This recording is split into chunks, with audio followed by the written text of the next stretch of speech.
All right. So, if you were paying attention to my post the other day about my new club kit by Canopus, I made mention of getting my hands back into shape after being on the road for 10 days and some time before that as well. Which, just being on the road, it kind of just cuts down on practice time. And yeah, I guess I could be a little more diligent with my time on the road, in the hotel room, just on a practice pad. I have a lot of these drum books stored in my iPad, so I probably could do that a little more. I could just be a little more diligent with my time, keeping my hands in shape. But being on the road is tough. If you're not familiar with that, sometimes you just want to lay down after being in a van all day, or sound checking, and you got to get ready for the show, and you got to find food, and a lot of times you're kind of left to fend for yourself. And so while it sounds like you might have all day to do this, that, or the other, when in fact you really don't. Anyway, I digress. I wanted to, today's Thanksgiving, and so we're going to have some food here in a few hours.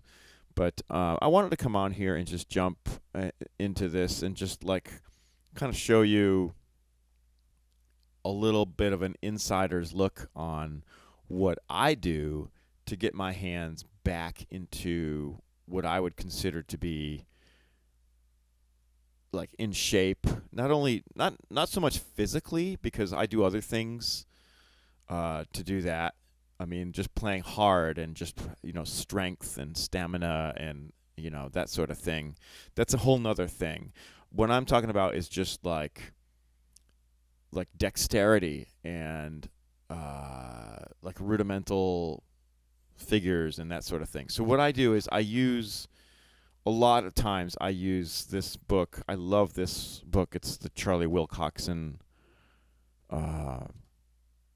Modern Rudimental Swing Solos for the Advanced Drummer. Possibly the longest title for a book ever to be written.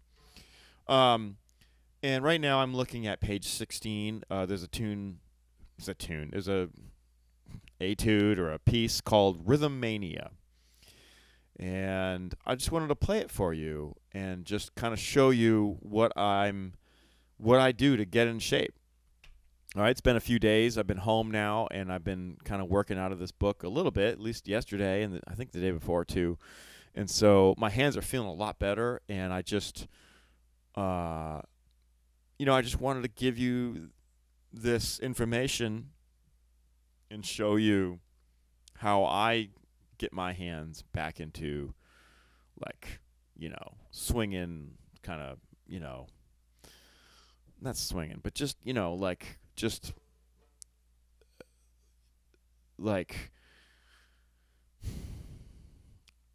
get my hands back into a place where I feel like I can express myself again, and I'm not struggling to play the ideas and the things that I'm hearing in my head. They're able to translate. All right, so Rhythm Mania. Here we go. I'm probably going to play 2 and 4 in the hi-hat, just because it feels more swing-like. All right, so here we go.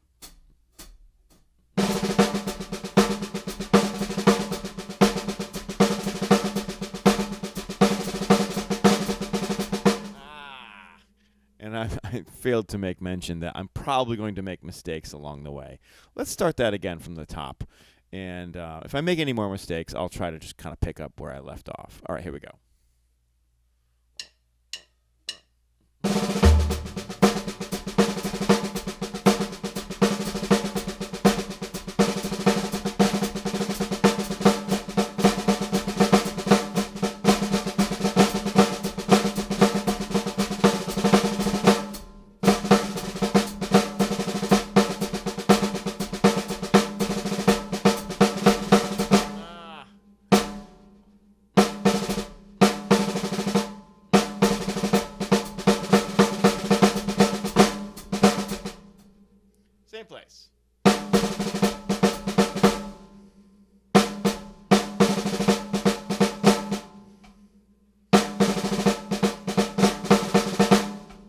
left flam is throwing me off.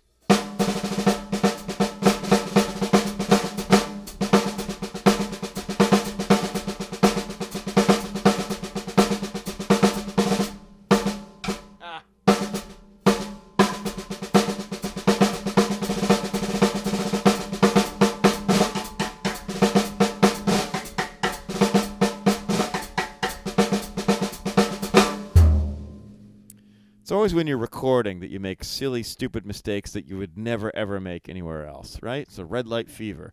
Let's try it again from the top. 1, 2, 1, 2.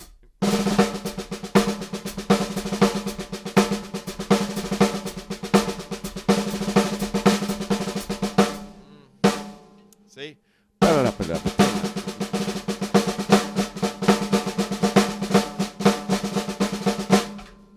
From the top. 1, 2, 1, 2.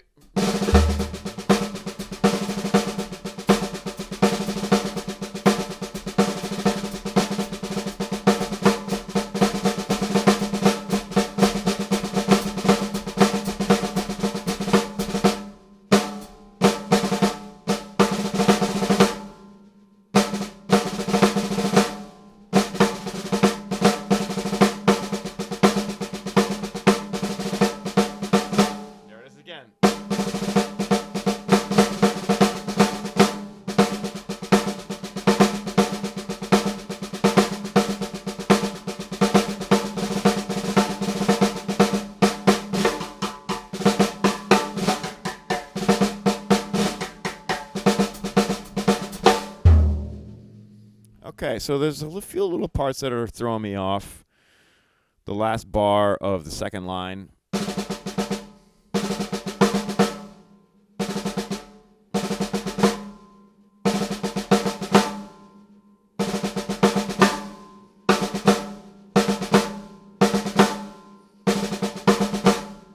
So from the top, 1, 2.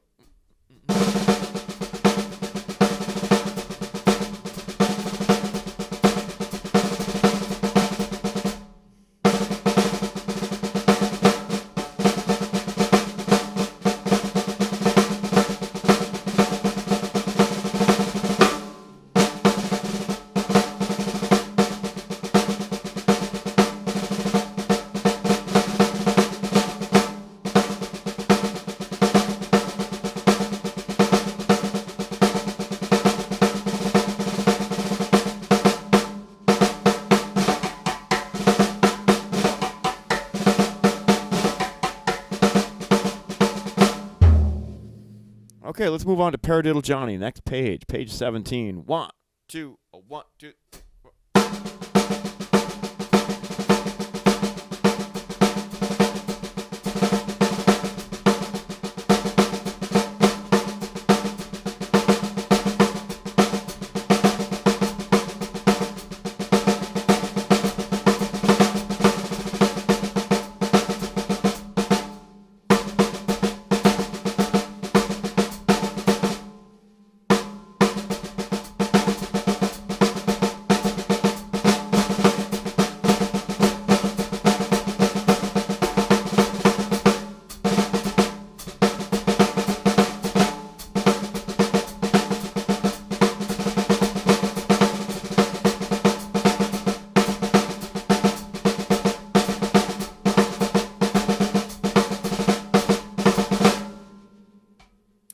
Not perfect. Man, it gets hard towards like the middle of the page and on down, especially that line where it goes, let's see, 1, 2, 3, 4, 5, 6 lines down.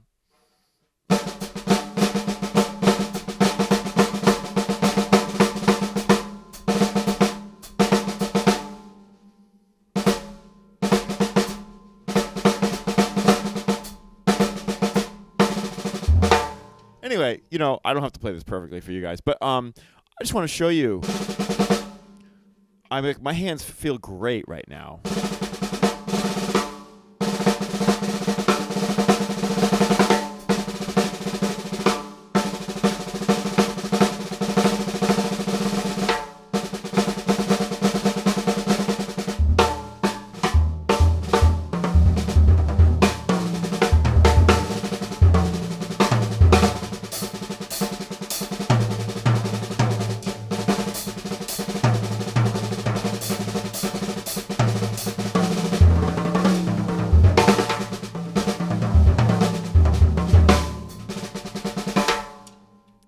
So that's just kind of like one thing that I do to get my hands to going is just read through these different exercises or pieces in the Charlie Wilcoxon book.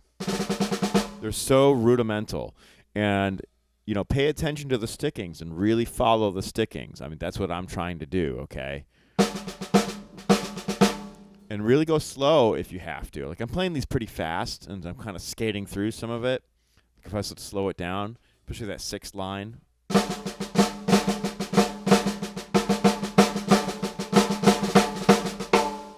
wasn't right.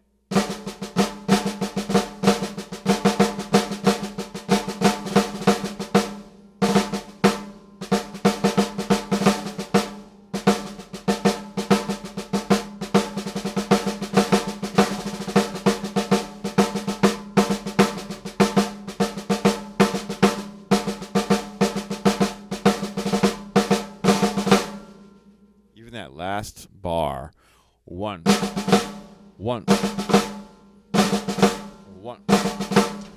Ooh.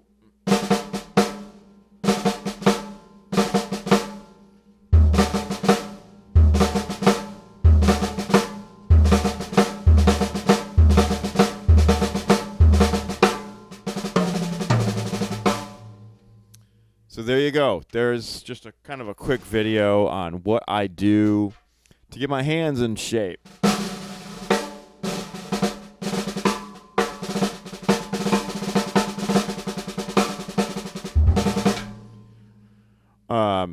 A lot of times I do this on the drum pad because it's easier and it's less harsh on the ears and the family and the neighbors and so on. But it's good to do it on the snare drum too because you really get the full effect. You really get the, you're pulling out the accents.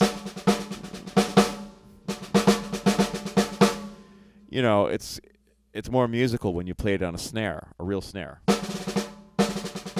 The rolls sound better.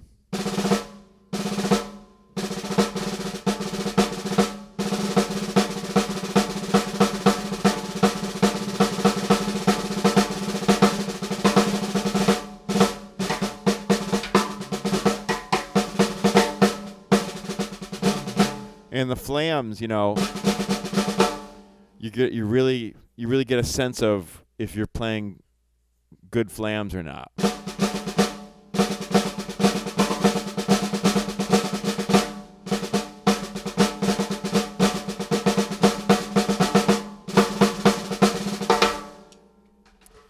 You notice how really quiet and soft I'm playing.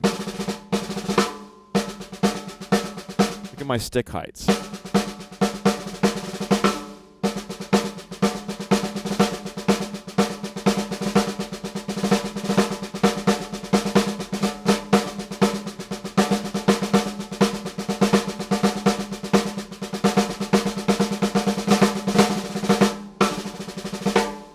I love these exercises because they're written so well. The phrasing is really, it's really great, Yeah,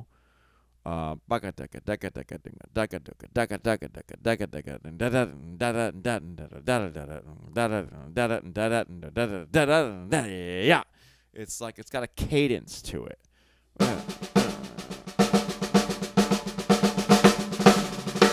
Right there, there's that 4 bars, and then on that 4th bar, it's funky. It's military.